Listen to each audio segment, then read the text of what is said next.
ቪዲዮችን ከወደዳችሁት እስከ መጨረሻውን በማየት ሀሳብ አስተያየቶቻችሁ አሳውቁን። እንወዳችኋለን። የሰው ልጅ በሚያደርጋቸው ነገሮች ሁሉ ለታዋቂነት ሊታወቅበት የበላይ ሊሆንበት ሁሉም ነገር ደግሞ ለሱ እንዲሆን ሁሉም ሰው እንዲወደው ሁሉም ነገር እንዲያገኝ ለራሱ ብቻ ተጠቃሚ እንዲሆን የሚፈልገው ብዙ ሰዎች አሉ። ሱብሃንአላህ ሱብሃንአላህ። ይህ ራስ ወዳድነት ነው። ይህ ማለት ራስ ወዳድነት ማለት ነው። ራስ ወዳድነት በቃ ሌላው ሰው ምንም ነገር የለውም፣ ምንም ነገር አያገኝ። አንድ ሰው እኔ ከሰዎች ከተሻልኩና ከሌሎች ከተሻልኩና እኔ ያገኘሁት ነገር ምናልባት እነሱም እንዲያገኙበት ማለት ነው። ምንጊዜም የኔ አይደለውም የምሰጠው እና የሚሰጠው አንድ ጌታ ብቻ ነው፣ አንድ አምላክ ብቻ ነው፣ አንድ አላህ ብቻ ነው የሚሰጠን ማለት ነው። በእኔ ስበብ ያን ሰው ሰዎችን ቢያገራለት የሚጠቀመው እሱ ብቻ ሳይሆን እኔ የሚጠቀማለው። ምክንያቱም ያን ነገር ባመላከትኩበት እኔም ተጠቃሚ ከሱ ጋር ይሆናለው ማለት ነው። አላህ ማንም ትንሽም ብትሆን ትንሽም የጎመን ዘር ግማሿ ፍሬ የጎመን ዘር ፍሬ ግማሿ እንኳን ብትሆን አላህ አይጥልም። አንድ ሰው ጥሩ ነገር ካመላከተ በዛ ሰውዬ ያ ሰውዬ ደግሞ በዛ ጥሩ ነገር ከተጠቀመበት ያመላከተውን ሰውዬ ያንም የተጠቀመበትን ሰውዬ የሚያገኘውን አክል ያገኛል ማለት ነው። ሱብሃንአላህ። አላህ ኒዕማው ሰፊ ነው። አላህ ኒዕማው ብዙ ነው። በአላህ ኒዕማ ሞልቷል። ምንም አይጠብበትም። እንደ ሰው አይደለም። ግን ቀልባችን ጠበብ አድርገን የምናደርጋቸው ነገሮች ምናልባት እኛ ያን ያገኘንባቸው ነገሮች ሌሎች እንዳይጠቀሙ ወይም ደግሞ ለሁሉም ሳይሆን እንኳን የባሰባቸው ሰዎች በዚህ ነገር ይህ ነገር አለ ወይም ብትጠቀሙበት ወይም ብትሞክረው ምናልባት ይጠቅምህ ይሆናል ብንለውና ብናመላክተው ለዛን ሰውዬ በጣም ይጠቅመዋል ማለት ነው። ስለዚህ ያን ጥሩ ነገር ባመላከትንበት እኛም የአጅሩ ተካፋዩ ሆን ማለት ነው። ያ ሰውዬ ቢጠቀምበትና በዛ ሰበብ ደግሞ ያ ሰውዬ ቢለወጥ በዛ በተለወጠበት ቁጥር ለኛም አጅር ይጻፍልናል ማለት ነው። ሰዎች ለምንድን ነው የምንሰስተው ታዲያ? አላህ አጅር ያስገኘን ማለት ነው። አጅር የምናገኝበት ነገር እንድናደርግ አላህ ያደርገን። ህሊናችን አላህ ያስፋልን በሉ። አሚን በሉ። አሚን በሉ። ምንም አይጎድልባችሁ። አሰላሙ አለይኩም ወረህመቱላሂ ወበረካቱ። ውድና የተከበራችሁ የቻናላችን ተከታታዮች ለቻናላችን አዲስ ሆናችሁ ቻናላችንን ፎሎ በማድረግ ነባር ሆናችሁ ደግሞ ሼር ላይክ በማድረግ አበረታቱን ማለት ነው። ጥሩ ነገር እንማማር ማለት ነው። የሚጠቅመንን ነገር ለእኛ የሚሆንን ነገር ሰዎች የፈጠሩትን ሳይሆን ራሳችን እስቲ እንፍጠር ማለት ነው። ራሳችን በቃ የህልናችን ማለት ነው። በማንም ሳንወስድ በማንም ሳንዋስ አላህ ስብሓነሁ ወተዓላ በሰማይ ባወረደውን ቁርአን በሰማይ ባወረደውን ተውሂድ ከቁርአን ጋር በተያያዘውን ሀዲሱ እሱን እየተከታተል በራሳችን እስቲ እኛ የት አለን ብለን በራሳችን መንገድ እንወቅ፣ ሌሎችን ደግሞ እናሳውቅ፣ ላላወቁትን በእኛ ታች ላሉትን ማለት ነው። አላህ ስብሓነሁ ወተዓላ ምን ይላል መሰላችሁ? በሱረቱል ጋፊሩ ቁጥር 16 ወይም አኪድ 16 ማለት ነው። ምን ይላል መሰላችሁ? ለሰው ልጆች አላህ ስብሓነሁ ወተዓላ የውመሁም ይላል 16 ላይ ነው። የውመሁም ባሪዙን ላ የኻፉ ዐለላሂ ሚንሁም ሸይኡን ሊመን ሙልኩል የውመላሂ ለዋሒዱል ቀሃር ይላል። እርሱ በመቃብር የሚወጡበትን ቀን አለ የሚወጡበትን ቀን በአላህ ላይ ከእርሱ ምንም ነገር አይደበቅም።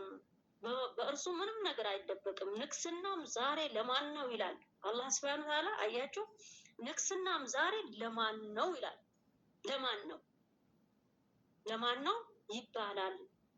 ለአሸናፊው ለአንዱ አላህ ብቻ ነው ይባላል ይለናል አላህ ሱብሓነሁ ወተዓላ በሱረቱል ጋፊሩን ቁጥር 16 ላይ እርግጠኛ ነኝ ቁጥር 16 ላይ ማለት ነው። ሱብሃንአላህ የአላህ ልቅናውን አላህ አሸናፊው ጥበበኛው ምድርን ሰማይን ከመዓላቸውም ከበታቻቸውም ከሁሉም በቃ ዓለምን በጠቅላላ የፈጠርኩኝ እኔ ነኝ፣ አምላካችሁ እኔ ነኝ፣ እኔን አምልኩ፣ እኔን ብቻ ፍሩ፣ ማንንም አትፍሩ። እኛ አሁን ከአላህ የበለጠ ከፈጣሪችን የበለጠ ከጌታችን የበለጠ ማንን ነው የምንፈራ? የሆነ ነገር ብንሰራ ማን ያየላን ብለን አይደል እንዲህ ወደኋላ ወደ ግራ ወደ ቀኝ የምንመለከተው? ይሄ እውነት አይደለም? እውነት ነው አይደለም? አትክዱ፣ እውነት ነው። እና ሁሉም ሰው የሚፈራ ፈጣሪው ሳይሆን በቃ ምን ይሉኝ ነው፣ ማን ምን ይለኛል፣ ማን ዛሬ አይቢ ካገኘው ነገው አውጥቶ ወይም ይዘረግፈኛል ወይም አውጥቶ ለሌሎች ይሰጠኛል፣ ይዋረዳለሁ። በቃ የሰው ልጅ ቢጠብቀው ምንድነው ጆሮው ነው። ጆሮ እንዳይበላሽ፣ ሰዎች በሱ ላይ እንዳያወሩ፣ ሰዎች ውስኪስ እንዳይሉት፣ ይህን ነው የሚያሳስበው ማለት ነው። ስለ ጌታው ጉዳይ ያሳስበው፣ ስለ ፈጣሪው ጉዳይ ያሳስበው። ፈጣሪ ለምንድን ነው ምድር ላይ ያመጣኝ ብሎ የሚያስብ አይደለም። ለምንድን ነው የተፈጠርኩኝ? እኔ ለምን መጣውኝ ምድር ላይ? ምን ላደርግ ነው? ጌታዬ ምንድን ነው ያዘዘኝ? ምን ሆኜ ነው የመጣውኝ? ምን ነበርኩኝ ስወለድ? ምን ነበርኩኝ ሲፈጠር? ይህን አይመረምርም። የሚመረምረው አሁን በአሁኑ ጊዜ ብር ከየቱ ጋር አፕሊኬሽን ይገኛል፣ የቱ ጋር አፕሊኬሽን ብር አለበት፣ በምን አይነት እናወጣለን፣ በምን አይነት እናገኛለን። ሱብሃንአላህ ሁላችንም ነን ማለት ነው። ምክንያቱም ብር ዱንያ ነጂስ ስለሆነች በቃ እሷን እንድንፈልግ አደረገን። አያችሁ፣ ያደረገን ማን ነው? ነፍስያ፣ ሰይጣን፣ ሌላ ሰው አይደለም። አላህ መቼም ጌታችን ፈጣሪያችን ይሄን አድርጉ ብሎ አላዘዘም። ምክንያቱም ሰይጣን እኛ ከአላህ ጋር የምንቀርብባቸው ነገሮች ስለሚያውቅ በትኩረታችን እሱ ላይ እንድናደርግ አደረገው። አያችሁ፣ ሁሉ ነገር ደግሞ ያማላ። ፈተና አለ። ትምህርት ቤት ሄዳችሁ ተማራችሁ ትፈተናላችሁ አይደለም? በየቀኑ በየጊዜው ትፈተናላችሁ። የተማራችሁትን፣ ያፈዛችሁትን፣ ያወቃችሁትን ትጠየቃላችሁ። በዛም ደግሞ በፈተና ትወጥቃላችሁ። በፈተና አንደኛ ትወጣላችሁ፣ ሁለተኛ፣ ሶስተኛ። የአላህ ፈተና ከዛ የበለጠ ነው። በሱ ብንወስደው ደግሞ እንደዛው ነው። ፈተና አለብን፣ ለመጨረሻው ቤታችን ለመጨረሻው ሀገራችን ፈተና አለብን ብለን ብናስብ እንደዚህ መሽቆል ባልሆን ነበር፣ በሌላ ነገር ማለት ነው። ያም ቀረ ይህም ቀረ፣ ያም ሆነ ይህም ሆነ፣ እኛን የሚመለከተን ነገር ሁላችንም ለነፍሳችን። አንድ ሰው ጥሩ ማገኝ ለነፍሱ ነው አይደለም? ጥሩም ሲያገኝ ለነፍሱ ነው፣ መጥፎም ሲያገኝ ለነፍሱ ነው። ማንኛውም ነገር ደግሞ ሲያደርግ ለነፍሱ ነው። ጥሩ ነገር ደግሞ ብናደርግ ያው ህሊና አለ አይደለም? ጥሩ ህሊና ሲኖራችሁ በቃ ወደ ጥሩነት ይገፋፋችኋል፣ ወደ ጥሩነት። ሌሎቹም ደግሞ ወደ ጥሩነት እንድትመስልሱ ያደርጋችኋል። ያን ነው እና በዚህ ዘርፍ በዚህ ጉዳይ ሁላችንም ተወያይተን ጥሩ ነገር ለሌሎቹ ማስተላልፈን ለራሳችንም ተጠቅመን ራሳችንም ሌሎቹንም ተጠቃሚ ብናደርግ ይሄ የተሻለ ነው እና ለነገሩ ደግሞ ማለት ነው ጥሩ ነገር ይዛችሁ ማንም ሰው ይሁን ጥሩ ነገር ይዞ ሲመጣ እሱ ማንም ጎንበስ ብሎ የሚያየው ነገር የለም። ምክንያቱም ዱንያ በቃ አሁን በዱንያዊ ነገር ስለተመሰረተች ነው።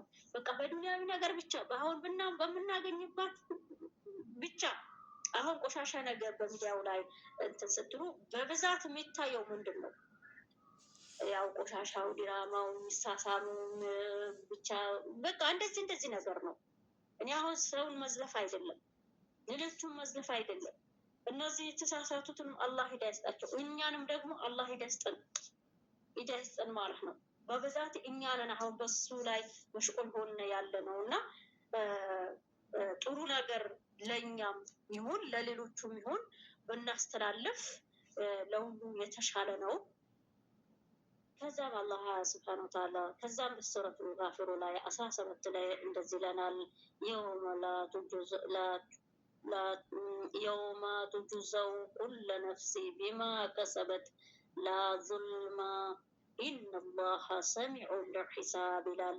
ዛሬ ነፍሱ ሁሉ በስራችሁ ስራ ትመነዳለች። ዛሬ በደልም የለም፣ አላህ በእርግጥ መርመራ ፈጣን ነው ይባላሉ ይላል። ሱብሃነላህ። አላህ ይጠብቀን ማለት ነው። አላህ ይጠብቀን። ያኔ የማይቀር ነገር ነው። የአላህ ቃሎች ሁሉም ተፈጻሚ ናቸው። በአላህ ቁርአን ላይ የተናገረው ሁሉም ይፈጸማል ማለት ነው። ይሄን እንዳለብን አይተን ወደኋላ ተመልሰን ስለ ዲናችን ስለ ቅርቢቱም ዓለም ወይም ደግሞ ስለ ቅርቢቱም ትንሣኤ ቀን አላህ ሱብሓነሁ ወተዓላ ሁሉም ነገር በቁርአን ዘርዝሩልናል። ግን እኛ እነዚህ ነገሮች መቼ ተጠቀምንባቸው? አልተጠቀምንባቸውም። ሱብሃንአላህ። አላህ ወደ ቀጥተኛውን መንገድ ይምራን ማለት ነው። ከዛም አላህ ሱብሃነሁ ወተዓላ በሱረቱል ጋፊር ላይ ይመስለኛል በቅርቢቱ የትንሣኤ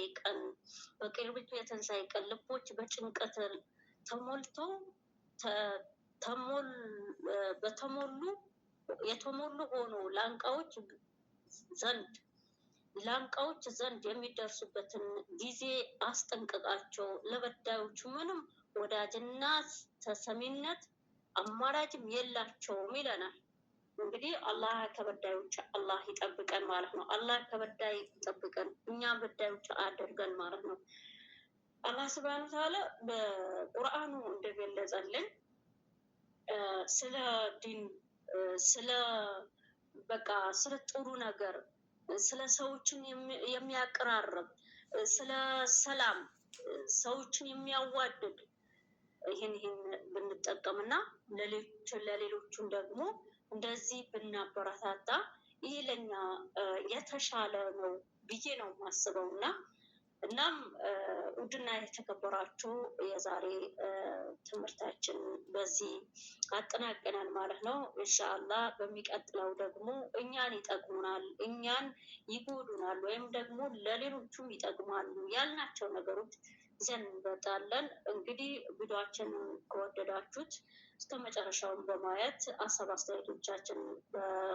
አስተያየቶቻችሁ በኮሜንት አስቀምጡልን ማለት ነው። እንወዳችኋለን። አላህ ቀጥተኛውን መንገድ ይምራን። አሰላሙ አለይኩም ወረሕመቱላሂ ወበረካቱ።